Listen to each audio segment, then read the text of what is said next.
فيلمنا بيحكي عن نضال وكفاح شعب الملايو اللي بيقاتلوا من أجل تحرير بلادهم من الغزو الإنجليزي. بيبدأ فيلمنا في عام 1890 في قرية كوالا في ماليزيا. بيظهر لنا المزارعين والفلاحين الفقراء والبسطة وهما بيشتغلوا في حقول الرز. فجأة بيظهر نقيب إنجليزي اسمه سايرز ومعاه مجموعة من الجنود الإنجليز بالخيول بتاعتهم. واحد إندونيسي اسمه توجا بيشتغل مع الإنجليز بينزل من حصانه، بيسأل عن 3 شباب من أهل القرية مطلوب القبض عليهم عشان يتحدوا ضابط إنجليزي وكانوا عاوزين ينظموا مظاهرات واحتجاجات ضد الغزو. بيفضل توجا يضربهم، ولما واحد من الأهالي بيعترض بيقتلوا توجا وبيخلص عليه. وال3 شباب بيكونوا هنا وبيعترفوا على نفسهم وبيقبضوا عليهم وبيمشوا بيهم. مرات الراجل اللي اتقتل بتقف وبتهتف ضد ظلمهم لشعب الملايو، فالنقيب الإنجليزي سايرز بيضربها بالنار وكل الأهالي بيتحركوا للهجوم عليهم، والجنود بيضربوا كل الرجالة والستات بالرصاص. توجا بيكون مبسوط من اللي بيحصل وبيقول للإنجليز خلصوا عليهم كلهم. والنقيب سايرز بكل دم بارد بيضرب طفلة صغيرة بالرصاص وبيخلص عليها. بينتقل بينا الفيلم للشباب ده واسمه مات كيلاوا، و2 مقنعين بيجروا وراه وبيطاردوه. واحد تالت من فوق الشجر بيضرب عليه بالسهام، وكمان بيكونوا عاملين له أفخاخ في الغابة بيقدر يتفاداها كلها وبيعبر بسلام وأمان. لما بيحصلوه بيتقاتل معاهم كيلاو بكل قوة وشراسة، وبيزيل القناع عن وش واحد منهم وبيشوف وشه وبينجح في هزيمتهم والسيطرة عليهم تماما. بنكتشف إنهم مجموعة أصدقاء مع بعض بيتدربوا ويتمرنوا على الفنون القتالية. وبينتقل بينا الفيلم بعد كده لمنجم الدهب في قرية كوالا، والإنجليز مسيطرين عليه وجايبين عمال بالسخرة من شعب الملايو يشتغلوا هنا. وشخص إنجليزي اسمه كاميرون بيكون بيتواجد باستمرار هنا وبيتابع الشغل. ومجموعة من الجنود الإنجليز بيوصلوا هنا ومعاهم ال3 شباب اللي تم القبض عليهم في أول الفيلم. واحد من الشباب دول اسمه مامات بيشتم الراجل الإندونيسي ده اللي اسمه توجا، وبيقول أنت مجرد قاتل مأجور وخاين لوطنك وشعبك. توجا بيضرب مامات بقوة كبيرة جدا وبيرميه في البركة دي. في الوقت ده بيكون كيلاو وأصحابه ال3 عند صديقهم الخامس في البيت اسمه أسوب. بيقول لهم أنا بعتني بوالدي الكبير في السن زي ما انتم شايفين كده، فمش مستعد أكون معاكم حاليا وأواجه الإنجليز، عشان في ناس تانية ملزمة مني وبرعايتي زي زوجي وأولادي وتربيتي والراجل الكبير في السجن. في المشهد اللي بعد كده بيظهر لنا النقيب سايرز في مكتب الجنرال روجر، والنقيب سايرز بيبلغ الجنرال روجر إنهم سيطروا بالكامل على الساحل الغربي كله. والجنرال روجر بيقول له مش عاوزك تنسى بس خالص إن الساحل الشرقي هو مهمتنا الجديدة. كاميرون بيبلغوا إنهم وجدوا ذرات غبار الدهب على طول النهر اللي بالقرب من قرية كوالا، وبيتفقوا إنهم لازم يزودوا قوات التمركز الإنجليزية هناك وبالتحديد في المناطق المحيطة بقرية كوالا. في المشهد اللي بعد كده بنشوف كيلاو وهو بيعلم ابنه التاريخ وإن الإنجليز دول محتلين لوطنهم ولازم يحاربوهم، وكمان بيحكي له عن عبد الله بن مبارك وبيقول له إنه كان راجل طيب وصالح ومحترم وبيحب الخير لكل الناس. لكن ده مش معناه إنه كان ساذج ومتهاون، لكنه كان قوي وشرس وشجاع في ساحات المعارك والقتال ضد الغزاة والمحتلين. زوجة كيلاو بتسأله عن المجزرة اللي حصلت في قرية كيلا وإزاي الناس واقفة تتفرج كده ومحدش بيتحرك خالص. وكيلاو بيقول لها ده هو اللي بيحصل لما الأمم بتتقسم وبتتفتت، محدش بيبقى مهتم بالتاني وكل واحد بيقول يلا نفسه والسلام. بالليل في المعسكر الإنجليزي النقيب سايرز بيسأل عن ال3 اللي تم القبض عليهم من قرية كوالا، بيبلغوا إنهم حاليا في السجن وهيفضلوا فيه لغاية ما أجسابهم تعفن ويموتوا فيه. توجا بيقول لهم إن شعب الملايو عنيد جدا جدا والحاجة الوحيدة اللي تقدر تكسر عنادهم هي الموت. بيظهر لنا وحيد وهو رايح يقابل كيلاو وباقي الشباب أصدقائه الباقيين، وزوجته بتحاول تخليه يتراجع عن اللي في دماغه وبتقول له إحنا ووالدك كمان مناش غيرك من بعد ربنا. وحيد بيقول لها حاولت إن أعمل نفسي مش واخد بالي وأكون في حالي بس ما قدرتش أشوف المحتل الإنجليزي بيقتل وبيعمل مجازر في شعبي وأنا بتفرج ومش بعمل حاجة. بيطمنها وبيقول لها ما تخافيش، اللي ربنا كاتبه علينا هو اللي هيكون. في الوقت ده بيكون المشايخ ورجال القبائل والقرى مجتمعين في البيت ده، بيقرروا تشكيل حركة للدفاع عن شعب الملايو وبيستقروا على إن كيلاو هو اللي هيكون قائد للحركة دي. بعض الناس هم بيعارضوا تولي كيلاو للحركة دي بحجة إنه لسه شاب وصغير في السن، وبيرشحوا واحد تاني اسمه ليلا، وفي النهاية بيتفقوا على عمل مواجهة بين كيلاو وليلا والفايز منهم هو اللي هيكون قائد الحركة. بيظهر لنا النقيب سايرز وهو بيقر بفرض ضرائب كبيرة جدا على التجار، وكاميرون بيقولوا ما نقدرش نعمل كده غير بأمر وموافقة الحاكم البريطاني في مسألة الضرائب دي. لكن سايرز مش بيهتم بكلامهم وبيؤمر قائد حرسه اللي اسمه جرام يبلغ كل القرى بالقرار ده. هنا بيكون كيلاو وصديقه ليلى في مواجهة مع بعض على تولي حركة التحرير لشعب الملايو. بتبدأ المواجهة والقتال ما بينهم وبيكون واضح جدا إن كيلاو هو الأفضل ومتفوق على ليلى. بينجح كيلاو إنه يسقط ليلى على الأرض، لكن ليلى مش بيستسلم وبيقف على رجليه وبيرجع من تاني للقتال. لحد ما في النهاية بينتصر كيلاو وبيتم الإقرار بيه كقائد لحركة تحرير شعب الملايو. بالليل واحد من الشباب اسمه وانج بيكون غضبان ومش راضي خالص عن اختيار كيلاو قائد ليهم. وحيد بيقول له كيلاو يستحق يكون القائد ومش عاوزين ننسى الهدف الرئيسي وهو مواجهة المحتل الإنجليزي وننشغل بمين فينا القائد.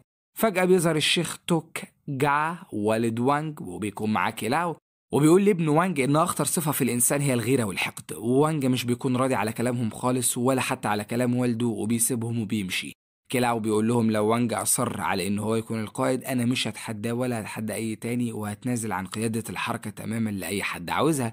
ولما بيكون وانج ماشي لوحده بيشوف شحنة سلاح جديدة وصلت هنا لمعسكر الإنجليز وتم تسليمها للنقيب سايرز.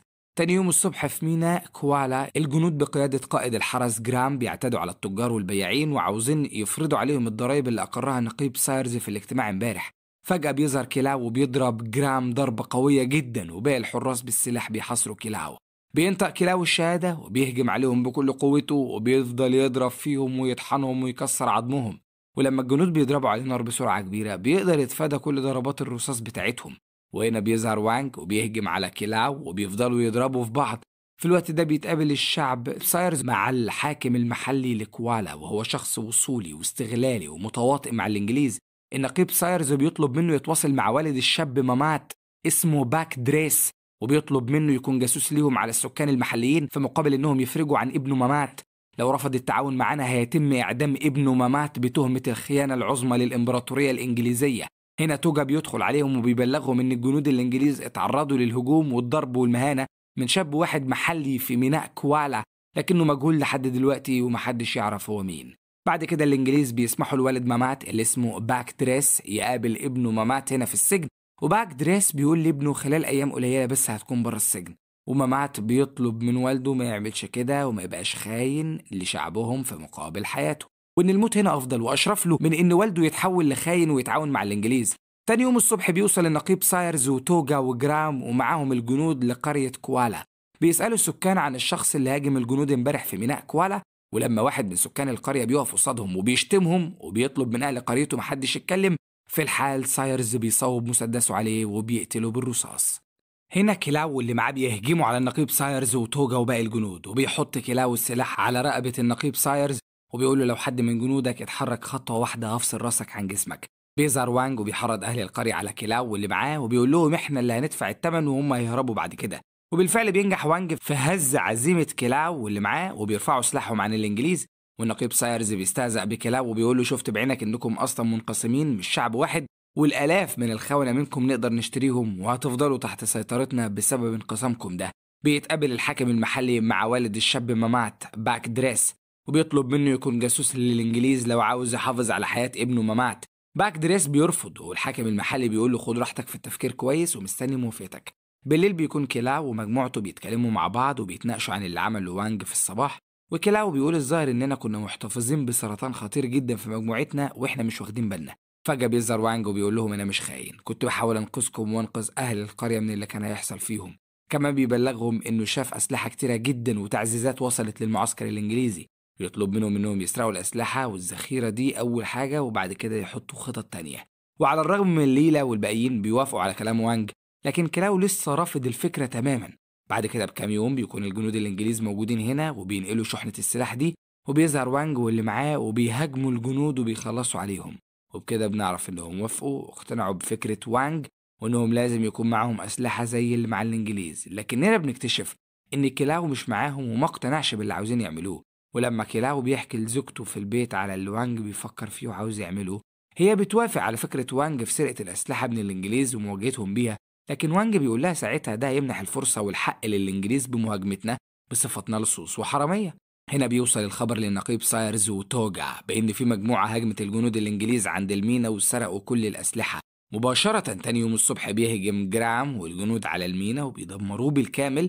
ومش بس كده كمان بيستخدموا المدافع في قصف المينا من كل ناحية واتجاه.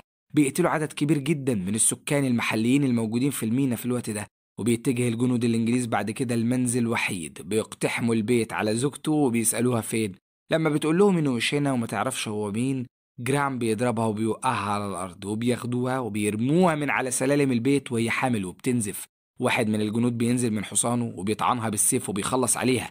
بيكون وحيد جاي جري من بعيد هو وكلاو، بيشوفوا اللي حصل ده قدام عينيهم. كلاو بيكتب صوت وحيد عشان ما ياخدوش بالهم من وجودهم.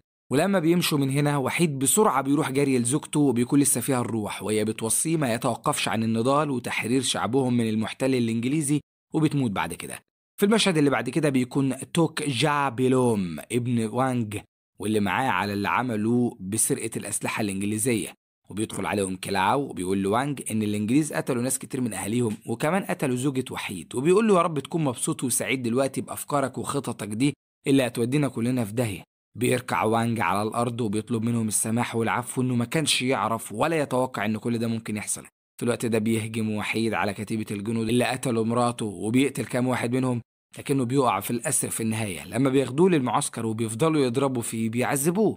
وحيد بيتوعدهم إن طالما في ناس هيفضل يقاوم ويقاتل ويطارد كل الإنجليز، ومش هيستريح غير لما يتحرر شعب الملايو ويستعيدوا أرضهم من تحت سيطرة واستغلال الاحتلال الإنجليزي.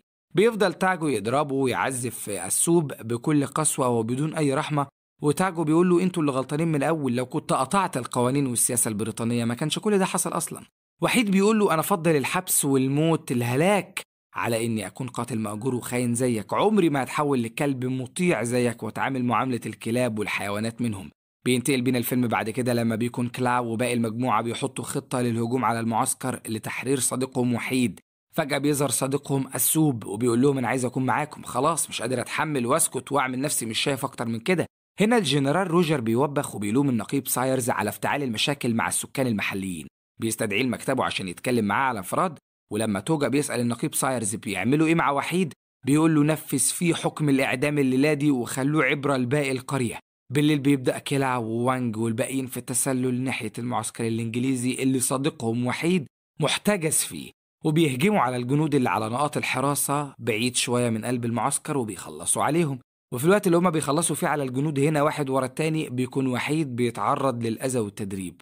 لما بيكونوا خلاص هيعدموه رميا بالرصاص بيضرب وانج منهم مشتعل بالنار وبيفجر جزء من مخزن الذخيرة والسلاح. بيستغلوا الفوضى دي وبيهاجموا الجنود الإنجليز وبيفضلوا يقتلوا فيهم واحد ورا التاني. وبيكون وحيد بيتقاتل مع الجندي اللي كان بيعذبه وعاوز ينفذ فيه حكم الإعدام. كيلا بيتقابل مع 2 من الجنود وفي وقت واحد وبيطحنهم وبيكسر عظمهم وبيخلص عليهم. وانج وأسوب بيقاتلوا بكل قوة وشراسة، محدش من الحيد قادر يوقفهم ولا يوقف في سكتهم حتى. وبيتحدوا هما الاتنين وبيتقاتلوا ضد الخاين توجا اللي بيكون قوي وماهر في الفنون القتالية. لما وانج بيدخل للداخل وبياخد وحيد معاه، توجا بيستغل الوضع وبيقبض على أسوب بمساعدة الجنود وبيذبحه. بينتقل بين المشهد بعد كده لما كيلاو بياخد مراته وابنه والشباب اللي معاه للكهف البعيد ده، وكمان مجموعة من الشباب من أهل القرية والقرى المجاورة بينضموا ليهم. بالليل مجموعة كبيرة من أهل القرى بيتقابلوا من كيلاو وبيلوموه إنه هو السبب في اللي بيحصل. بيطلبوا منه يبعد عنهم وعن القرية عشان الإنجليز ما يتعرضوش ليهم. كيلاو بيغضب جدا جدا من كلامهم وبيقول لهم أنا اللي كنت فاكر إنكم جايين لي هنا وهتنضموا لينا. لما بيرجع كيلاو من تاني للكهف بيعمل هو واللي معاه أفخاخ ومصايد هينصبوها للإنجليز في الغابة. هنا وحيد بيتكلم وبيقول لهم أنا شاكك إن في حد خايب بين شيوخ القبائل وبيشتغل لصالح الإنجليز. واحد من قرية كوالا بيقول لهم إن مامات ابن باك دريس اتحكم عليه بالإعدام، وعلى الرغم من كده حكم الإعدام ما تنفذش لغاية دلوقتي. وكمان باك دريس بيزوروا في السجن وبيتقابل هناك مع الحاكم المحلي وقادة وضباط الجيش الإنجليزي. تاني يوم بالليل كيلاو ووحيد بيقتحموا بيت باك دريس وبيواجهوه باللي عمله، مش بيكون قدامه غير إنه بينهار وبيعترف بخيانته عشان ينقذ ابنه من الإعدام. وبينتقل بينا الفيلم لتاني يوم وكيلاو بيودع زوجته وابنه عمر وبيهربهم من هنا. في الوقت ده بيكون النقيب سايرز غضبان جدا بسبب إنهم مش قادرين يحددوا موقع كيلاو واللي معاه. فجأة بيظهر باك دريس وبيقول لهم إن كيلاو وكل مجموعته هربانين في غابة كابانج هولو، وكمان بيقول لهم أنا عارف كل مداخل ومخارج الغابة وهساعدكم في القضاء عليهم تماما. وفي صباح اليوم التاني بيبدأ الإنجليز في دخول الغابة وبيظهر لنا أول واحد وانج بيكون مستخبي ورا جذع شجرة وبيراقب تحركاتهم، وأول فخ بيسقط على 2 من الجنود الإنجليز وبيخلص عليهم في الحال. بيظهر وحيد ومعاه 2 من الشباب من تحت الأرض بيضربوا 3 جنود دول بالرصاص وبياخدوا السلاح بتاعهم. وكل ما الجنود بيتوغلوا أكتر في الغابة المصايد والشباب بيصطادوهم زي العصافير ورا بعض. قائد الحراس جرام بيفضل لوحده مش عارف يستخبى فين، والمصايد والأفخاخ في كل مكان حواليه. فجأة بيضرب عليه سهم وبيخترق دراعه وبيقع جرام على الأرض. هنا بيظهر له كيلاو ووانج ووحيد بيشوفهم وهم جايين ناحيته من بعيد، وبيوصلوا له، وكل الشباب والمجموعة بيتجمعوا وبيقفوا فوقه وحواليه من كل اتجاه. وبينتقل بينا الفيلم بعد كده لما النقيب سايرز وكل اللي معاه واقفين ومنتظرين عند مدخل الغابة. فجأة بيظهر جرام وهو مش قادر يمشي لحد ما بيوصل لهم، وبيبلغهم ان كل الجنود ماتوا وهو كمان بيقع على الارض وبيموت. وبنشوف كلاو ومجموعته وهم بيجروا من ناحية الغابة زي الأسود وبيهجموا عليهم، والجنود بيضربوهم بالمدافع، وبيؤمر سايرز كتيبة كاملة من الجنود تهجم عليهم. لكن في الوقت المناسب بيظهر ناس كتيرة جدا من قرية كوالا والقرى المجاورة وبيهجموا على الجنود الإنجليز، وبتدور معركة قوية وعنيفة جدا جدا، وعدد كبير من السكان المحليين والجنود الإنجليز بيموتوا فيها. باك دريس بيهجم على الحاكم المحلي الخاين وبيذبحه، والنقيب سايرز بيضرب باك دريس بالرصاص. وبكده بنعرف ان باك دريس اتراجع عن خيانة شعبه واتحد مع كلاو ومجموعته وسائل الانجليز للمصيدة في الغابة. والنقيب سايرز لما بيشوف الوضع خرج عن السيطرة بيهرب بحصانه من هنا وعاوز ينجو بحياته. لما كلاو بيشوف كده بيجري وراه وعاوز يقتله ويخلص عليه، لكن فجأة بيقطع توجا الطريق على كلاو وبيتواجه معاه لحد ما وحيد بيوصل لهم، وبيفضل هو وكلاو يتقاتلوا مع توجا عشان هم عارفين قد ايه هو خطير ومتمرس في الفنون القتالية. بيقدر الخاين توجا انه يتفوق على وحيد وبيقتله وبيخلص عليه. ولما كلاو بيشوف كده بيهجم على توجا بكل قوة وشراسة المرة دي وبيخلص عليه وبيطعنه بالسيف وبيقسمه لنصين. أخيرا شعب الملايو بيتحد من تاني وبيتعهدوا إن دي هتكون البداية. كده بيخلص ملخص فيلمنا. لو عجبك الفيلم ما تنساش تعمل لايك، تشترك في القناة، وتفعل الجرس عشان توصلك كل ملخصاتنا الجديدة. سلام.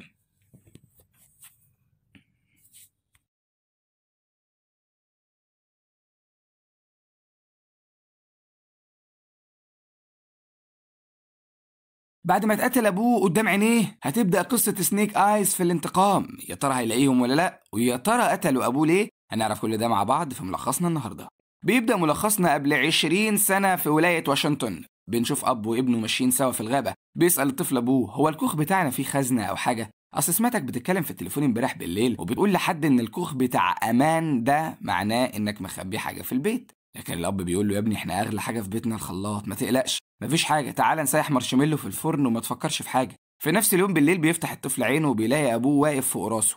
بيقول له: قوم بسرعة لازم نمشي من هنا. لسه هيخرج من البيت بيسمع أصوات حوالين البيت وبيعرف إنه اتأخر قوي. بياخد ابنه يخبيه ورا باب وبيطلب منه ما يتحركش من مكانه مهما حصل. الطفل بيواري بالباب وبيبص على أبوه اللي طلع مسدسه وفتح الباب عشان يراقب الوضع، لكنه بيلاقي أسلحة كتير متوجهة ناحيته وبيضطر يسلم نفسه والأسلحة اللي معاه. وبيشوف الطفل ابوه ومعاه رجاله داخلين البيت، وواحد منهم بيطلع قطعتين نرد من جيبه وبيقول له: ارميهم، لو وقعوا على الارض مختلفين هتعيش، لو كانوا نفس الرقم هتموت. بيرمي الاب النرد وبيطلع الرقمين واحد او ما يسمى بسنيك ايز، وبكده هيقتله. فبيطلع الولد بسرعه عشان يلحق ابوه يمسك المسدس، لكن ابوه بيطلب منه يهرب بسرعه، وبالفعل بينجح في انه يهرب من شباك الحمام للغابه، ومش بيمسكوه وبيقتلوا أبوه وبيحرقوا البيت وهو مستخبي في الغابة وشايف وسمع كل حاجة. بعد 20 سنة بيكبر الولد وبيسمي نفسه سنيك آيز نسبة للرقم اللي أبوه مات بسببه، وبيشارك في قتال الشوارع. وبعد ما بياكل شوية ضرب حلوين بيقدر إنه يغلب المقاتل اللي ضده. بعد القتال بيجيله واحد اسمه كانتا تاكامورا وبيقول له: أنا بقالي فترة براقبك ومحتاج لواحد زيك يشتغل معايا. لكن سنيك آيز بيرفض وبيقول له: أنا ما بشتغلش عند ناس زيك. كانتا بيضطر انه يضغط عليه اكتر وبيقول له: انا عارف تاريخك كله وانك شاهدت مقتل ابوك والشرطه لحد دلوقتي ما تعرفش مين القاتل، فانا هقدم لك عرضي وهو اني الاقي لك الناس دي مقابل انك تشتغل عندي في حوض السفن في لوس انجلوس. بعد 4 أسابيع بيكون سنيك آيز بدأ شغله مع كانتا في تهريب الأسلحة عن طريق السمك لصالح عصابة الياكوزا اليابانية. بيجي واحد لسنيك آيز اسمه تومي وبيقول له إن كانتا عاوزك. فجأة بيلاقي كل الرجالة متجمعين وبيعلن كانتا إن في خاين بينهم، وبيطلع الخاين ده تومي اللي في الأساس ابن عم كانتا وجاي من اليابان وانضم للعصابة من وراه عشان يوصل أخباره للعشيرة بتاعتهم اللي كانتا أساسا منشق عنها. بيدي كانتا سلاح لسنيك آيز وبيقول له يقتل تومي، لكن ما بيقدرش يقتله، وبيضرب سنيك آيز رجالة كانتا مع تومي اللي بيحاصروهم في المخزن هما الاتنين عشان يقتلوهم، لكنهم بيقدروا يهربوا منهم. وبعد ما بيوصلوا عند المينا وهياخدوا مركب يهربوا بيها بيلاقي سنيك آيز تومي بيجري ناحية كانتا ومعاه السيف عشان يقتله. بعد ما شافه واقف من بعيد سنيك آيز بيلحقوا بسرعة من رجالة كانتا اللي كانوا جايين ناحيته وبياخدوا بالشاحنة وبيهربوا، لكن رجالة كانتا بينطوا فوق الشاحنة وبيدخلوا كل سيوفهم فيها وبيتصاب سنيك آيز في بطنه. ومن حسن حظهم الشرطة بتوصل المكان. سنيك آيز بيغمى عليه، ولما بيصحى بيلاقي نفسه في طيارة خاصة، وبيلاقي تومي معاه وبيقول له إنه هياخده معاه البيت، وبعد ما أنقذ حياته بقى مدين ليه بدمه، وبيسأله ليه ضحيت وأنقذت حياتي هناك. سنيك آيز بيقول له أنا شفت في عيونك شرف، وأنا مش قاتل عشان أقتلك. تومي بيحذره إن كانتا لو شافه تاني هيقتله بعد اللي عمله ده، غير إنه كان شغال لصالح الياكوزا، يعني الموضوع مش لعب. وبيحكي لسنيك إنه هو وكانتا اتربوا سوا، وكان قدرهم إنهم يكبروا ويمسكوا منصب زعيم العشيرة بتاعتهم، وعلشان ما ينفعش يكون فيه غير زعيم واحد للعشيرة، كانتا حاول يخلص على تومي ويقتله. ولما خيانته للعشيرة اتكشفت، العشيرة طلبت من تومي يحدد مصير كانتا، فأمر تومي بنفي كانتا، ومن ساعتها وهو بيحاول يكون عنده سلطة بكل الطرق عن طريق الجشع والعنف. وبيقول لسنيك إنه ما كانش يعرف لحد النهاردة إن كانتا هو المسؤول عن تهريب الأسلحة لليابان. وبكده قصة سنيك آيز في لوس أنجلوس وتهريب الأسلحة عن طريق السمك انتهت، لأنه لو رجع هيموت. وأخيرا بيوصلوا لليابان وبالتحديد طوكيو، وبياخد تومي سنيك آيز لمقر العشيرة بتاعته، عشيرة أراشكاجي، عشان يقابل قائد العشيرة بنفسه. بيستقبلهم على الباب أكيكو رئيسة جهاز الأمن، اللي واضح إن تومي ما بيحبهاش، وبيدخلوا يقابلوا سين ساما اللي تبقى جدة تومي وقائد العشيرة. بتشكر سين ساما سنيك آيز بنفسها، وبتقول له إن العشيرة كلها مدينة ليه بعد ما أنقذ حياة تومي. لكن سنيك بيقول لها أنا مش عاوز حاجة غير شاور محترم وتذكرة طيارة عشان امشي من هنا، وجزاكم الله كل خير يا حاجة. بس تومي بيقول له أنا عندي فكرة أحلى، خليك معانا هنا، إحنا عاوزينك تبقى واحد مننا. أكيكو بتعترض وبتقول لتومي إزاي عاوز واحد غريب يقرب من العشيرة، دي فكرة متهورة وهتعرضنا للخطر كلنا، وبعدين أنت لسه ما بقتش قائد العشيرة لحد دلوقتي. لكن تومي بيقول لها أكون القائد في يوم، وساعتها أحتاج محارب زي سنيك آيز جنبي، شخص أقدر أأتمنه على حياتي. وبيطلب من جدته تدي فرصة لسنيك آيز، وأي سؤال عاوزين إجابته بخصوص سنيك لما يخوض تحديات المحارب الثلاثة هيعرفوها. طبعا سنيك مش فاهم حاجة ولا فاهم هما بيتكلموا عن إيه، لكن بيهز راسه وخلاص. بتوافق الجدة سن على طلب تومي، وبيسأل سنيك آيز تومي تطلع التحديات دي، أنا مش فاهم حاجة. تومي بيشرح له إن التحديات الثلاثة دي وظيفتها تكشف لهم طباعه. أول تحديين عشان يطهروه من الغرور والغضب والخوف، ولما ينجح فيهم هيكون مؤهل للاختبار الثالث، وهو الاختبار الحقيقي والاختيار لسنيك سواء عاوز يخوض الاختبار أو لأ. سنيك بيقول لتومي افرض فشلت في الاختبار هيحصل إيه؟ فبيقول له ببساطة هتموت. سنيك بيضحك على كلامه، لكن للحظة كده بيفهم إن تومي بيتكلم بجد مش بيهزر. تومي بيطمنه إنه أبدا ما كانش هيديه الفرصة دي لو شايف إنه ما يستحقهاش. صحيح ما يقدرش يديه ماضي، لكن هيديه هدف في حياته، وده عشان زي ما سنيك شاف في عيون تومي الشرف اللي ما قدرش يقتله بسببه، تومي كمان شاف في عيون سنيك الشرف اللي يخليه يقف جنبه. وبيقول له اعتبر بيتي بيتك وارتاح، وبعدها قرر إذا هتقبل بعرضي ولا لأ.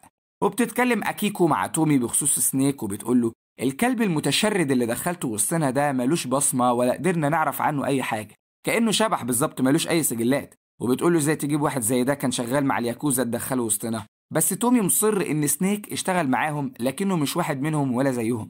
لكن أكيكو خايفة يكون تومي تسرع في قراره، وبعد ما وافق سنيك يخوض التحدي، أكيكو بتبقى شاكة إنه هينجح أصلا لأن الاختبار صعب، 80% من اللي بيدخلوه بيفشلوا فيه.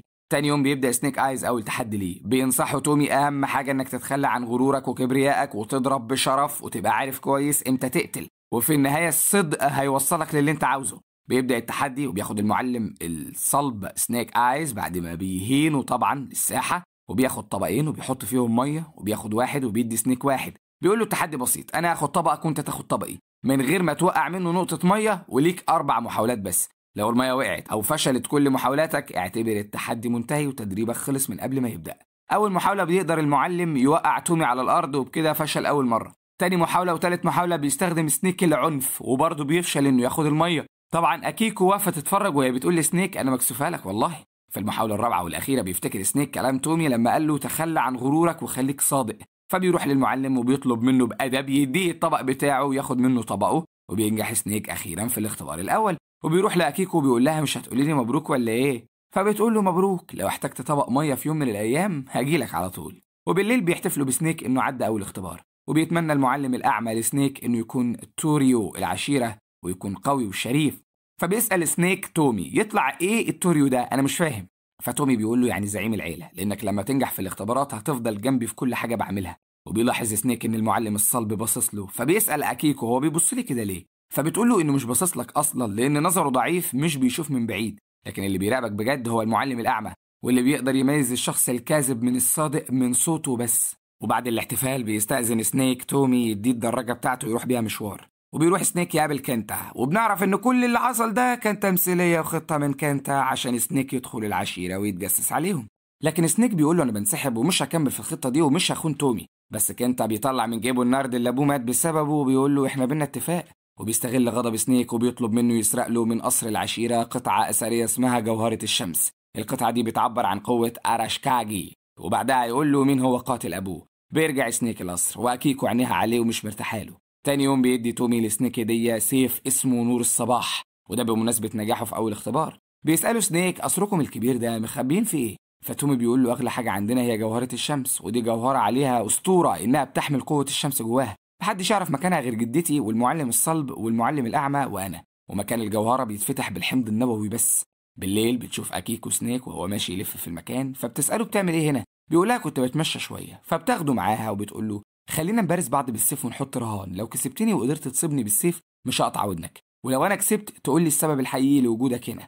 بتمسح بيه اكيكو الارض، لكن لحسن حظه بيجي لها اتصال من تومي، فبتروح له بسرعه وبتعرف منه ان كانتا لقى طريقه يدخل بيها اسلحه لليابان، والمفروض انه هيستلم شحنه بالليل ودي انسب فرصه يمسكوه. اكيكو بتقول له هبعت فريق يهاجمه، لكن تومي بيقول لها اروح بنفسي، وبيروح مع تومي سنيك ايز واكيكو، وبيهجم تومي واكيكو على رجاله كانتا، وسنيك بيكون من نارين، من ناحيه عاوز يساعد تومي ومن ناحيه مش عاوز كانتا يموت عشان يعرف منه مين قتل ابوه. فبيسمح لكانتا بطريقه غير مباشره انه يهرب، لكن بيسيب كل الاسلحه بتاعته اللي بيكون عليها علامه الكوبرا اللي تابعه لمنظمه ارهابيه كبيره هدفها اثاره الثورات والعنف في البلاد. فاكيكو بتعرف ان كانتا ناوي يعمل حرب وارهاب في اليابان، وبيتصل تومي على سكارلت عشان يطلب مساعدتها، وسكارلت دي تبقى عامله في منظمه عالميه كبيره للمكافحه ضد الارهاب. بيقول لها تومي على الاسلحه اللي لقاها لما هاجم كانتا، فسكارلت بتقول له ان في واحده اسمها انا دي كوبري موجوده في اليابان حاليا، دي واحده تبع منظمه الكوبرا.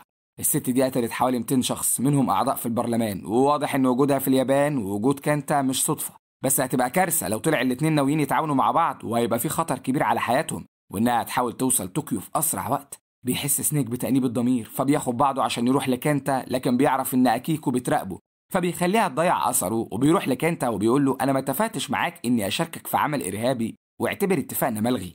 لكن الصدمه ان انا بتكون بالفعل عند كانتا، وبتوري سنيك صوره الشخص اللي قتل ابوه، وبتقول له ان الجوهره اللي في قصر العشيره تخص الكبرى، والعشيره بتسعى انها تدمر الكبرى، فادينا اللي يخصنا نديك اللي يخصك. وبتدي سنيك مهله 3 ايام، وبعدها تسيب اللي قتل ابوه يروح لحال سبيله. بيرجع سنيك القصر وبيبدا التحدي التاني، وبيديه المعلم الاعمى جوهره زرقاء، وبيقول له امشي وراها لحد ما تلاقي النور. بالفعل سنيك بيعمل كده وبيمشي من وراها لحد ما بيلاقي نفسه قدام بيته وهو بيتحرق من 20 سنه، وبيعتذر لابوه انه سابه يموت، لكن ابوه بيقول له انت كنت مجرد طفل، انا عملت كل حاجه عشان احميك. وبيختفي كل حاجه، وبترجع الغابه لطبيعتها تاني. ساعتها المعلم الاعمى بيقول لسنيك انه نجح في الاختبار ده، لكن الاختبار الثالث مرتبط بالاختبار الثاني، فبيطلب منه يتخلص من الالم اللي حاسس بيه لانه هيكون عبء عليه في اخر اختبار، وده تحدي ما ينفعش يفشل فيه لانه هيموت. بيرجع سنيك اوضته وهو ماسك النرد اللي ابوه مات بسببه، وبيلعب بيه، وبيرمي النرد بالصدفه على الترابيزه، بينزل على رقم 1. فبيعرف سنيك ان النرد فيه خدعه، مهما اترمى هينزل على نفس الرقم، يعني كده كده ابوه كان هيموت، المساله مش مساله حظ. وبيروح سنيك عشان يسرق الجوهره، لكن الكاميرات بتلقط صوره حد مقنع بيهرب. على طول اكيكو بتشك في سنيك وبتروح الاوضه بتاعته، لكن بتلاقيه خارج من الحمام وكانه كان بيستحمى، فبتقول له انها مش واثقه فيه. بيضطر سنيك عشان يكسب ثقتها يقول لها حقيقته، وان ابوه اتقتل قدام عينه وهو صغير، ولما مات ملقاش ليهم اي ورق هويه لان كل اوراقهم كانت مزوره، حتى اسمه، عشان كده اكيكو ما لقيتش اي حاجه وراه. وبيقول لها لو نجحت في الاختبار ده وبقيت حامل عشيره وجزء منها هقدر اصحح كل الاخطاء اللي عملتها في الماضي. تاني يوم بيبدا الاختبار الثالث، وقبلها بتنصحه اكيكو انه يصفي قلبه. بينزل سنيك في مكان تحت الارض فيه 3 تعابين كبار جدا بيهاجموا اي حد قلبه مش نقي، طبعا عشان سنيك قلبه كله غضب بيهاجموه والمفروض يقتلوه، لكن اكيكو بتنقذه. الجده السين بتبقى تعاقبها عشان انقذته، لكن سنيك بيقول لها الحقيقه ان قلبه مش نقي عشان كرس حياته كلها في الانتقام لابوه، وعشان بيقول الحقيقه السين بتعفو عن حياته، لكن بتقول له مش هينفع تبقى جزء من عشيرتنا. قبل ما سنيك يمشي بيروح لتومي وبيقول له انه عاوز يبقى اخوه بالدم، وبيجرح ايده بالسيف هو وتومي وبيسلموا على بعض، وبياخد سنيك دم تومي من على السيف وبيروح يفتح بيه اوضه الجوهره وبيسرقها، لكن وهو خارج بتشوفه اكيكو، ورغم انها كانت تقدر تقتله لكن شيء جواها بيمنعها، فبيضربها سنيك وبياخد الجوهره وبيهرب، وبيوعد تومي جدته انه هيرجع الجوهره ومعاها راس سنيك ايز. وبيروح سنيك يدي الجوهره لكانتا اللي بيحرق بيها واحد من رجالته عشان يتاكد انها اصليه، وبيقول لهم سنيك دي مش مشكلتي عشان اتدخل، وهو ماشي بيسمع كنتا بيقول لأنا إنه هيديها الجوهرة بس لما يخلص على العشيرة كلها الأول. وبيستلم سنيك قاتل أبوه وبيسأله ليه عمل كده، فبيقول له إنه عضو في الكوبرا، ولما بياخد أوامر ما يقدرش يقول لأ. بيفهم سنيك إنهم استغلوه، فبيعفو عن حياة الشخص اللي قتل أبوه وبيروح بسرعة عشان ينقذ العشيرة. لكن تومي وأكيكو بيكونوا وراه وعاوزين يقتلوه، لكن سنيك بيتخطاهم وبيقتل واحد جاي وراهم. فبيفهموا إن سنيك بيقاتل جنبهم، وبيحاول يقول لتومي وأكيكو إن كانتا رايح العشيرة وهيقتلهم، لكنهم مش بيسمعوه. في الوقت ده كانتا بيكون دخل مقر العشيرة وبيقاوموا كلهم ضده، وبتوصل سكارلت هي كمان وبتكون جنبهم، وبينجح كانتا إنه يمسك الجدة سين وسكارلت، وساعتها بتطلب أنا منه إنه يسلمها الجوهرة بما إنه خلاص نفذ اللي كان عاوزه. لكن كانتا بيخلف اتفاقه معاها، وقبل ما يقتل الجدة سين بيكون تومي وصل القصر، فبيسيبهم عشان يقتل تومي الأول. ساعتها أنا وسكارلت والجدة كلهم بيعملوا تحالف ضده وبيحاربوه لحد ما بيوقعوا منه الجوهرة. ساعتها تومي بياخدها وبيحاول يحرقه بيها، لكن جدته بتمنعه لأن ضد قوانين العشيرة، وبتسلم الجوهرة للمعلم. في الوقت ده كانتا بيهرب وبيروح ورا سنيك، اللي كانتا بينجح إنه يصيبه بالسيف في كتفه، لكن سنيك بيربطه من رجليه وبيرميه للمكان اللي فيه التعابين العملاقة اللي بتاكله، عشان طبعا قلبه مش نقي. وبعد ما كل ده بينتهي، الجدة بتقول لتومي إنه مستحيل يبقى قائد العشيرة بعد ما تموت، وإنها هتبقى آخر زعيمة للعشيرة لأنه حاول يستخدم الجوهرة. تومي بيغضب جدا وبيقول لها إنه هيسيب العشيرة خالص، وبيهدد سنيك إنه المرة الجاية اللي هيشوفه فيها هيقتله عشان كل ده بسببه. وبيعرف سنيك من سكارلت إن أبوها كان عضو مهم في منظمة جو ضد الإرهاب، وإنه تسلل للكوبرا وانضم ليهم عشان يتجسس عليهم، ولما كشفوه قتلوه. عشان كده كل ورقة كان مزورها علشان يحمي نفسه ويحمي سنيك. وبتعرض سكارلت على سنيك ينضم ليهم ويكون زي أبوه، فبيقول لها إنه موافق، لكن الأول لازم يلاقي تومي ويرجعه للعشيرة. في الوقت ده تومي بيكون قاعد مع آنا اللي بتعرض عليه ينضم للكوبرا، وبيوافق. كده ملخصنا انتهى. لو عجبك الفيلم ما تنساش تعمل لايك، تشترك في القناة وتفعل الجرس عشان توصلك كل ملخصاتنا الجديدة. سلام. فيلمنا النهارده بيحكي عن 2 محاربين في رحلتهم لاكتشاف قوتهم، بيتصدموا بماضي معلمهم وبيكتشفوا قوة ما كانوش يتخيلوها. يا ترى يحصل ايه؟ تعالوا نشوف مع بعض. ملخصنا بيبدأ مع ريو وكين، 2 مقاتلين بيتدربوا تحت ايد المعلم جوكن على قتال الدوجو. لكن كين بيكون زهق وعاوز يرجع لبلده ويسيب اليابان قبل ما يكمل تدريبه، بس ريو بيقول له لما تسيب اليابان وترجع هتلاقي اصحابك واهلك وابوك، انما انا ماليش حد غيرك انت والمعلم. وبيطلب منه يتحمل كمان شوية ويروح معاه عند الشلال عشان يكملوا تمرينهم. بتشوف المعلم جوكن وهو بيفتكر من 7 سنين لما كان بيدرب ريو، فجأة وصل صديق عزيز عليه ومعاه ابنه اللي هو كين، بيسيبه عنده عشان يدربه بعد وفاة أمه وبعد ما اتفصل من المدرسة 3 مرات بسبب عنفه وأخلاقه السيئة. فالمعلم بيقول له ما تقلقش، التدريب هيربيه من الأول ولما ترجع علشانه هتلاقيه اتغير. بيكبر كين مع ريو وعلاقتهم بتبقى أقوى كأنهم إخوات بالظبط. وبنشوف ريو وهو بيتكلم مع المعلم جوكن وبيطلب منه ينقلهم للمستوى التاني من تدريبهم ويعلمهم الهادو. طبعا كل ده وكين لسه مصر يقول للمعلم انه مش عاوز يكمل تدريب وعاوز يرجع بلده، لكن لما بيوافق انه ينقلهم للمرحله الثانيه من التدريب ويعلمهم الهادو بيتحمس انه يفضل، وبيقول لهم المعلم بكره الصبح الساعه 8 يستنوا في اوضه التمرين ويتاملوا لحد ما يجي لهم، لكنه بيتاخر عليهم. فكين بيقول ده شكله بيضحك علينا ومش هيعمل لنا حاجه، لكن ريو بيلاحظ ان في رساله متسابه لهم في زاويه الاوضه بيكون المعلم كاتب لهم فيها لو شايفين نفسكم جاهزين للمرحله دي فعلا تعالوا دوروا عليا، وسايب لهم مع الرسالة خريطة عشان يروحوا وراه. ريو بيكون عارف ان رحلتهم دي مش هتاخد اقل من يومين، وبتبدأ رحلة البحث عن المعلم جوكن، وبيمشوا ليل ونهار بلا تعب لحد ما بيوصلوا لمقاطعة شيزوكا. هناك بيلاقوا المعلم مستنيهم في مكان قديم ومهجور، بيقول لهم انه ما كانش عنده اي شك انهم يلاقوه بسرعة كده، بل كان واثق فيهم، وبيعرفوا منه ان المكان ده هو المكان اللي نشأ فيه واتعلم فيه القتال. بياخدهم يقدموا الاحترام لقبر معلمه الاكبر السوكي جوديتسو اللي مات زي اي محارب في القتال. بعد ما بيخلصوا الطقوس اللي معلمهم قال عليها، كين بيروح يستكشف المكان وبيشوف المعلم راح فين، فبيلاقي باب مقفول بالخشب وبيجيله فضول يعرف فيه ايه. بيشيل الخشب وبيفتح الباب عشان يلاقي أوضة قديمة، ولما بيشوف صور المعلم جوكن وهو شباب بيعرف انها كانت اوضته. بيقلب كين في الصور لحد ما بتقع منه صورة، فبيوطي يشيلها من على الارض وبيلمح كتاب صغير واقع وبيقرا فيه كلمة ساتسوي نوهادو، يعني النوايا القاتلة. ساعتها بيسمع صوت ريو وهو جاي من وراه وبيقول له انت بتعمل ايه هنا؟ المفروض ما ندخلش المكان ده. بسرعة كين بياخد الكتاب وبيخبيه جوه البدلة بتاعته. بيشوف ريو الصور هو كمان وبيقول لكين ان المعلم جوكن كان عنده اخ اسمه جوكي، وبيطلع صورتهم من بين الصور. فبيعرف كين ان جوكن عنده اسرار لسه محدش يعرف عنها حاجة. بيبدأ تدريبهم على استحضار قوة الهادو الخاصة بيهم. بيطلب منهم المعلم انهم يحطوا صداقتهم على جنب خالص ويواجهوا بعض. بيقاتل ريو وكين بعض قدام المعلم، وكين بيكون متفوق كتير على صاحبه لحد ما بيديله ضربة قوية وبيوقعه على الأرض. بيعتذر كين لريو إنه فقد السيطرة على نفسه واتحمس وضرب صاحبه جامد، لكن المعلم جوكين بيقول له ما تتأسفش أبدا إنك أظهرت قوتك، لأن ريو نفسه هيكون ممتن في يوم من الأيام ليك إنك ضربته ضربة زي دي. وبيقول لريو إن هو كمان كان ممكن يضرب كين ضربات في نقاط مهمة جدا في الجسم، لكن ريو تردد وما ضربش صاحبه مع إنه كان يقدر. بيطلب المعلم من كين بما إنه فاز بالقتال إنه يختار واحدة من الدمى اللي بيتدربوا عليها. بيختار كين الدمية اللي في النص، فبيستخدم المعلم جوكين ضربة بقوة الكي وبيدمر بيها الدمية. طبعا ريو وكين مبهورين بقوة معلمهم، لكنه بيقول لهم إن دي مجرد بداية بس، ودي أول حاجة هيتعلموها، أهم حاجة الصبر. بيجيله فلاش باك لما كان بيتدرب هو وأخوه تحت إيد المعلم سوكي. ساعتها حذرهم إن حد فيهم يحاول يتدرب على قوة النوهادو لوحده، لأنه ممكن يعرض نفسه للقتل. وبيقول لهم المعلم سوكي إن محدش متمكن من فن القتال ده غيره هو وأخوه، اللي يعتبر منافس سوكي الأخير والوحيد اللي فضل على قيد الحياة وما قدرش يسيطر على قوته لحد ما أصابه الجنون ومحدش عارف مات ولا لسه عايش. بيشوف ريو وكين لوحة كبيرة عليها أسماء المقاتلين اللي اتعلموا الجوتيتسو نوهادو، وبيتمنوا تكون أسمائهم في يوم من الأيام معاهم. بيلاقوا آخر أسماء محطوطة اسم المعلم جوكين وأخوه جوكي وواحد اسمه دان. فبيسأل كين ريو يا ترى يطلع مين دان ده كمان. بيبدأ الاتنين يتدربوا على قبضة الكي، وريو بيكون هادي وتدريبه صح، لكن كين مستعجل ومتضايق ومش عارف يركز. المعلم بينصحه يبطل إحباط ويكون هادي، لكن كين مش فاهم إزاي لو حد في وسط قتال حقيقي هيقدر يحافظ على هدوءه، والطبيعي إنه يكون غضبان. وبسبب تفكير كين ريو بيقدر يطور من قبضته أسرع، فبيضطر كين يلجأ للكتاب اللي لقاه لما فتح أوضة المعلم القديمة. بيتعلم إزاي يستحضر الكي بسرعة عن طريق الكاتا لاوتكن، وبيستعرض مهاراته قدام ريو. المعلم جوكين بيحس بيها على طول، وبياخد كين الأوضة عشان يعرف يتعلم منين الكاتا دي، وهو ما قالش عليها ولا علمها لهم.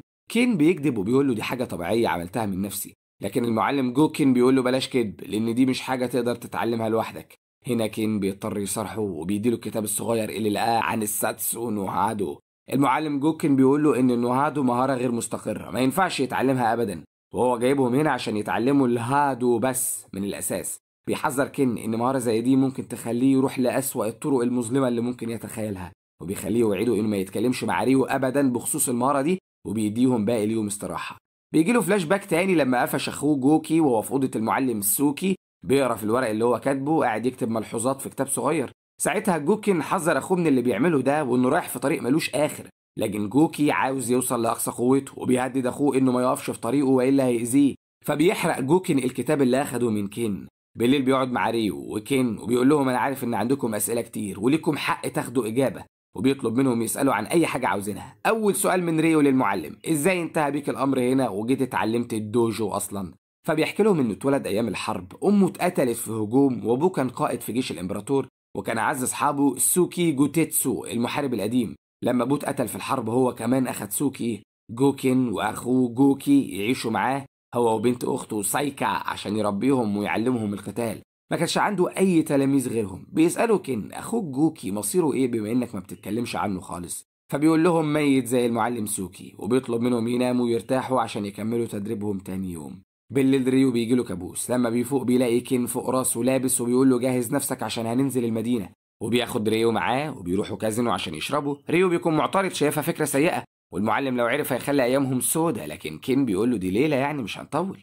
بيروحوا المكان وبيلاقوا فيه قتال شوارع معمول وعليه رهانات، فبيدخلوا يتفرجوا هم كمان وبيحطوا رهانهم، لكن فجأة واحد واقف جنبهم بيتخانق مع كين عشان كين قال إن اللعيبة مستواها وحش. فبيقول لكين وريو انتوا شوية أطفال باين عليكم. طبعا كين بيتضايق وبيخلي ريو يشارك في القتال عشان يوريهم مين الأطفال كويس، وبيفوزوا. تاني يوم بيلاقي كين أبوه قاعد مع المعلم جوكين. كين بيتضايق وبيسأله ايه جابك هنا، فبياخده عشان يتكلم معاه، وبيعرف ريو من جوكين ان ابو كين جه عشان ياخده معاه، وده قراره لو حابب يمشي او يفضل. ريو بيكون زعلان وخايف صاحبه يمشي، لكن بيعرف من كين انه رفض يروح مع ابوه، وبيقول له ان الشركة بتاعته تقدر تستنى كمان شوية، انما انا لازم انهي اللي بدأته. وبيقول لريو انت والمعلم عيلتي الحقيقية. بيسأل ريو كين لو حاسس بحاجة غريبة في المكان ده زي قوة كي مثلا حواليهم، ده غير الكوابيس اللي بتيجي الريو كل يوم. لكن كين بيقول له يمكن بسبب اللي حصل في المكان ده واللي ما نعرفش عنه حاجة لسه. وبنشوف في ذكريات المعلم جوكين لما كانت سايكا بتعلمه الكتابة هو واخوه وكان جوكين شاطر ومتميز، وكانت سايكا مبسوطة منه عكس جوكي اللي كان بس بيحقد على أخوه ومش حابب إنه أحسن منه. لحد ما في يوم جوكي وجوكين كانوا بيتدربوا سوا، وهزم جوكين أخوه قدام المعلم والقتال انتهى. لكن جوكي ما تقبلش الخسارة واستخدم قبضة الكي ضد جوكين وحاول يقتله. ساعتها المعلم سوكي عرف إن جوكي قرأ المخطوطات بتاعته من وراه، وحس قد إيه جوكي بقى همجي ومتمرد، فبيطلب منه يعتذر لأخوه. بيعتذر جوكي من المعلم وأخوه، لكن بيقول لهم إنه فهم الحقيقة، وهي إن معلم الدوجو لازم يكون واحد وبس. المعلم سوكي كبر وهيموت قريب، وبكده هيتبقى جوكي وجوكين منافسين لبعض، يعني لازم واحد فيهم يقتل التاني ويبقى هو المعلم الوحيد سواء اخوات او لا. بيغضب المعلم سوكي من جوكي انه قال الحقيقة، لان جوكين ما كانش يعرف انهم جزء من التراث، وبيطلب منه ياخد بعضه ويمشي وما يرجعش تاني، لانه لو رجع هيعتبره عدو ليهم، لانه بقى مريض ومش عارف يسيطر على الساتسو نوهادو اللي خلقها. بيودع جوكي اخوه والمعلم وبيمشي. نرجع لريو وكين اللي بدأوا تدريبهم على ازاي يستخدموا الهادو ويوجهوها ضد بعض ويتعلموا ازاي يصدوها. كين بيكون ضعيف لسه، مش عارف ازاي يرمي الهادو بتاعته، عكس ريو اللي بينسحب رغم قوته وبيحس انه مش جاهز لسه. وبالليل ما بيقدرش ينام، فبيخرج للغابة وبيفتكر كلام المعلم ان الانسان لما بيتذكر نشأته قوة الهادو الخاصة بيه بتزيد. فبيفتكر اول مرة شاف فيها المعلم جوكين لما شخص غريب خده وسابه عنده، وساعتها جوكين حس بطاقة غريبة وقوة عند ريو ووافق يدربه ويعتني بيه. بيستحضر ريو اللحظات دي وبيحس بالقوة وبيقدر يستخدم الهادو كويس. بيرميه بالغلط على كين اللي طلع يدور عليه في الغابة لما قام من جنبه، لكن المعلم جوكين بينقذ كين. تاني يوم بيرجعوا لتدريبهم تاني، لكن فجأة المعلم جوكين بيحس بطاقة غريبة قريبة منهم، فبيطلب من ريو وكين يروحوا النهر يجيبوا مية. وهم في طريقهم ريو بيقف فجأة وبيقول لكين انه حاسس بحاجة غريبة في المكان ده، وكأنه من وقت طويل جدا كان هنا قبل كده، حاجة كده زي الحاسة السادسة. فجأة كل أصوات الطيور بتسكت وبيحس ريو بخطر، فبيطلب من كين انهم يرجعوا للمعلم بسرعة. في الوقت ده بيكون المعلم جوكين قاعد في اوضته وبيدخل عليه اخوه جوكي. جوكين بيقول له انه كان عارف ان اليوم ده هيجي وانه المفروض يقتله، لكنه ادرك من زمان ان طريق القتل عمره ما كان طريق التنوير. بيطلب جوكي منه يقتله لانه عارف كويس ان ما ينفعش يكون فيه غير سيد واحد بس، لكن جوكين بيرفض يواجه اخوه. فجأة بيسمعوا صوت ريو وكين بره وهما بينادوا على المعلم بتاعهم. جوكي بيقول لجوكين وكمان بقى عندك تلاميذ يا خاين، انا هقتلهم الاول وبعدين هقتلك. فبيضطر جوكين يوافق على قتاله عشان ما يقتلش ريو وكين، لكن مش النهارده، يوم تاني لما يكون مستعد. بيوافق جوكي وبيمشي، وهو ماشي بيشوفوا ريو وكين وبيسألوا المعلم جوكين مين ده، فبيقول لهم ده اللي قتل المعلم سوكي. وبنعرف سوا ان جوكي لما طرده المعلم سوكي طلع للجبل في رحلة صعبة جدا لوحده، لحد ما لقى كهف كبير اتدرب جوكي فيه تدريبات شاقة وصعبة جدا، وكل خطوة عملها كان بيسجلها في الكتاب الصغير اللي معاه. كل هدف جوكي ساعتها كان انه يتمكن من الهادو الاسود، رغم ان جسمه ما كانش متحمل وكان بيتشوه من قوته اللي ما كانش عارف يسيطر عليها. في الوقت ده كان سايكا مستنية جوكي يرجع وعندها امل انه يرجع تاني لانها بتحبه، لكن عمها سوكي بيزعق فيها وبيطلب منها تعتبر ان جوكي مات وتسيب جوكين بيركز في تدريبه. ولمدة سنتين بيتدرب جوكي تدريبات شاقة في الطبيعة، كل تركيزه ازاي يطور النوهادو والهادو الاسود بس. وفي نفس الوقت جوكين كمان بيكون طور من نفسه وقرب يخلص تدريبه عشان يروح لمنطقة تانية يتدرب على آخر مرحلة من قوته، وهي الموشا شوجيو، عشان ينهي تدريبه. لكن الأول بيقول لسايكا إنه لما يرجع عاوزها تكون معاه لأنه بيحبها، وعمها موافق. سايكا بتوافق هي كمان رغم إنها لسه عندها مشاعر تجاه جوكي، وبيحرق جوكي كل صور عيلته بما فيهم سايكا ومعها كل ذكرياته القديمة، وبيبدأ يستحضر الساتسو نوهادو بتركيز لأنه لو فشل هيموت. وفي يوم بالليل بيحس المعلم سوكي بطاقة غريبة من بعيد وبيشوف انفجار الساتسو نوهادو. تاني يوم بيقول لجوكين إن جوكي شكله نجح، واليوم اللي خايف منه شكله قرب خلاص. جوكين بيقول له إنه محدش نجح قبل كده في استحضار الساتسو وطلع عايش، دي أسطورة يعني. فالمعلم بيقول له احتمال كبير يكون جوكي فعلا ما اتحملش ومات، أو احتمال يكون اتولدت أسطورة وقدر يستحضر أقصى قوته لسه عايش، وهي ولادة أكوما أو الشيطان بنفسه. ولو نجح فعلا ده معناه انه هيجي لحد عندهم عشان يقتل المعلم، لانه ما ينفعش يكون فيه سيدين، وده معناه ان المعلم سوكي لازم يواجه جوكي. بيحاول جوكين يطلب منه يواجه اخوه بنفسه، لكن المعلم سوكي بيقول له ده مصيري انا لان انا اللي علمته فلازم اقتله بنفسي. وبيوصي جوكين يخلي باله من سايكا وبيدير المخططات بتاعته، وبيقول له ان جوكي ما قرأهاش كلها، في حاجات لسه ما يعرفهاش، فبيوصيه يخلي باله منها هي كمان. وبعد ايام من التأمل ما بيحسش لا المعلم ولا جوكين بحاجة غريبة، فبيقولوا احتمال كبير يكون جوكي فعلا مات. وبيتواجه المعلم مع جوكين عشان يشوف نتيجة تدريبه وصلت لحد فين. وبعد ما بيخلصوا المعلم سوكي بيقول له إنه فخور بيه وبالنتيجة اللي قدر يوصل لها أخيرا، وإنه خلاص جاهز يتعلم الموشا شوجيو الخاصة بيه، وبيحتفلوا سوا بسعادة إن جوكين قرب يخلص خلاص. في نفس الليلة بيخرج المعلم سوكي للغابة وبينادي على جوكي وبيقول له إن قوة الشيطان بتاعته هو حاسس بيها وعارف إنه لسه عايش. بيخرج جوكي للمعلم عشان يقاتلوا بعض. في اللحظة دي بيصحى جوكين من النوم وبيعرف إن أخوه عايش لسه، وبيحس بطاقة الشر اللي مالية المكان. بسرعة بيسيب سايكا في البيت وبيجري في اتجاه الغابة عشان يلحق المعلم بتاعه قبل ما أخوه يقتله، لكن للأسف جوكين بيتأخر وبيكون جوكي قاضى على المعلم وخد القلادة بتاعته وأعلن نفسه السيد الجديد. بيحاول جوكين يقتل أخوه لكن ما بيقدرش لأن قوته ما اكتملتش لسه، فجوكي بيقول له أنت لسه ضعيف، لما تكون جاهز هجيلك تاني. من هنا بتبدأ حياة جوكين تتدمر وبيشرب كتير وما بقاش زي الأول، لحد ما في يوم بيصحى مش بيلاقي سايكا، بيلاقي رسالة كاتباله فيها إن مفيش فايدة إنه يفضل في المكان ده، لازم يروح يكمل تدريبه ويوصل للموشا شوجيو، وبتقوله إنها ما بقتش قادرة تفضل معاه أكتر من كده وبتتمنى إنه يسامحها ويغفر لها هو كمان.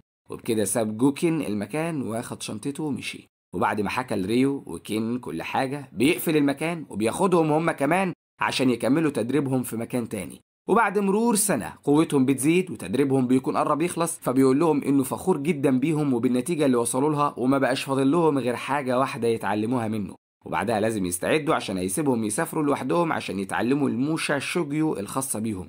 بيرجع ريو وكين لتدريباتهم القاسية والوقت بيمر بسرعة جدا عليهم لحد ما بيروحوا عند النهر، وهناك بيكون في عجوز قاعد بيشجع ريو وبيقول لكين إنه أجنبي غبي. كين بيتضايق فبيتحدوا بعض هو وريو قدام العجوز مين يوصل الهادو بتاعته من أول النهر لحد الضفة التانية. ريو بينجح لكن كين بسبب غضبه ما بيقدرش، وبيعرف إنه لسه محتاج شوية تدريب ومحتاج يتعلم يظبط غضبه عن كده. وبيوصل لهم هدية من أبو كين وهي ألعاب فيديو جديدة، فبيقعد يلعب ريو وكين في وقت راحتهم، وبالليل بيقدموا احترامهم لقبر المعلم سوكي بس من مكانهم، ما بيروحوش عند قبره لأن جوكي بيكون قاعد هناك مستنيهم. طبعا تفكير جوكين طول الوقت في كلام أخوه عن مواجهتهم وإنهم لما يقاتلوا بعض هيكون ده اليوم الأخير لحد فيهم. تاني يوم بيبلغ المعلم جوكين ريو وكين إنهم خلاص وصلوا للحد المطلوب وبيهنيهم على صبرهم والتزامهم، وبكده جت أهم لحظاتهم. بيطلب منهم كل واحد ياخد حاجته ويروح يتدرب لمدة 3 أيام و3 ليالي وبعدين يرجعوا. بياخد ريو وكين شنطتهم وبيمشوا، والأول مرة كل واحد فيهم بيروح في طريق وبيتفرقوا عن بعض. ريو بيروح عند النهر وكين في الغابة. بيتدربوا تدريبات شاقة جدا وحتى أكلهم بيصطادوا بنفسهم، وبعد ما بيطوروا من قوتهم وبيقدر كين يتحكم في غضبه ويستخدمه كسلاح يزود من قوة الهادو بتاعته، بيرجعوا للمعلم تاني بعد 3 أيام، وساعتها بيقول لهم إنهم خلاص وصلوا لأقصى قوتهم وبيطلب منهم يقاتلوا بعض. بس المرة دي مفيش حكم والمعلم جوكين مش هيكون معاهم، وبينصح ريو إنه يبطل خوف ويهاجم صاحبه بدون تردد لأن كين هيستخدم كل قوته ضده. وبينادي على كين وبيطلب منه يكون هادي ويستخدم غضبه صح ويحافظ على تركيزه وبلاش يغفل عن ريو لأنه هيستغل اللحظات دي. بيقدم الاتنين احترامهم للمعلم وبيروحوا عند النهر عشان يواجهوا بعض أخيرا. الاتنين بيكونوا أقوياء جدا، لكن فجأة ريو بيضرب كين ضربة قوية وبيغمى عليه. بيفوق كين وبيلاقي صاحبه بيعاني وشكله مش طبيعي كأنه بينازع الموت. فجأة ريو بيستحضر قوة غريبة وبيحاول يوجه الهادو ناحية كين، لكن كين بسرعة جدا وبقوة بيديله ضربة وبيغمى عليه فيها، وبيشيل صاحبه ريو وبيرجع بيه بسرعة للمعلم. ساعتها المعلم جوكين بيقول لكين إنه شاف طاقة ظلام ساتسو نوهادو جاية من ناحيتهم، وكمان إيد كين بعد ما ضرب صاحبه اتحرقت، فبيطلب من كين يصارحه لو حاول يتدرب تاني على الهادو الأسود من وراه، لكن ريو بيقول له إن كين ملوش ذنب وما عملش حاجة، أنا اللي أطلقت الطاقة دي غصب عني. ساعتها جوكين بيخاف جدا على ريو لأن أكيد أخوه جوكي شاف الطاقة دي وحس بيها وهيعتبر ده تحدي، يعني هيحاول يلاقي صاحب الطاقة الشريرة دي عشان يواجهه هيعتبره ند ليه. فبيقول لريو وكين إنهم جاهزين خلاص يسيبوه ويمشوا عشان يدوروا على الموشا شيجو الخاصة بيهم، وبيبلغ كين إن أبوه هيأ كل حاجة لسفره خلاص وريو كمان لازم يمشي. الاتنين بيستغربوا لأن المفروض آخر مرحلة في تدريبهم تاخد كمان سنة. ريو بيزعل وبيقول للمعلم إنه مش عاوز يسيبه دلوقتي لكن بيرفض أي نقاش، وبيقول لهم إنه فخور بيهم وخلاص وصلوا للي هم محتاجينه وبقوا محاربين. وبياخد كين يتكلم معاه لوحده وبيعترف له إنه لما جاله مع أبوه أول مرة وهو صغير كان قلقان عليه لأنه كان غضبان وغير متزن، لكن دلوقتي خوفه كله على ريو اللي استحضر قوة الساتسو بطريقة هو شخصيا مش عارف لها أي تفسير منطقي. وبيطلب من كين يتصرف كأخ كبير ويخلي باله من ريو اللي مهما كان بيعاني ما بيقولش أبدا. بيودع كين المعلم وهو زعلان بعد ما كان عاوز يمشي من غير ما يكمل تدريبه، دلوقتي ماشي وهو زعلان ومتعلق بالمكان. بيودع المعلم جوكين ريو بالدموع كتلميذ مجتهد وكابن ليه رباه من صغره، وبيمشي الاتنين وبياخدهم المساعد زينسو يوصلهم عشان يكتشفوا العالم ويبدأوا مغامراتهم الخاصة. بيرجع زينسو بعد ما بيوصلهم لجوكين تاني اللي بيشكره على خدمته لبيت المعلم سوكي، ودلوقتي خدمته لبيته هو كمان، وبيقول له خلاص هترتاح من خدمتي أخيرا، وبيشكره وبيديه صندوق مقفول وبيقول له لو حصل لي حاجة لازم توصل الصندوق ده لريو وكين لأنه جوكي خلاص قريب. فبيوافق زينسو وبياخد الصندوق منه، وأخيرا جوكي بيروح لجوكين عشان يواجهوا مصيرهم. يا ترى مين فيهم هيفوز في المعركة دي؟ ده اللي هنعرفه في الجزء التاني من الفيلم. لو عجبك ما تنساش تعمل لايك، تشترك في القناة، وتستنانا كده لحد ما نجيلك بالجزء التاني. سلام.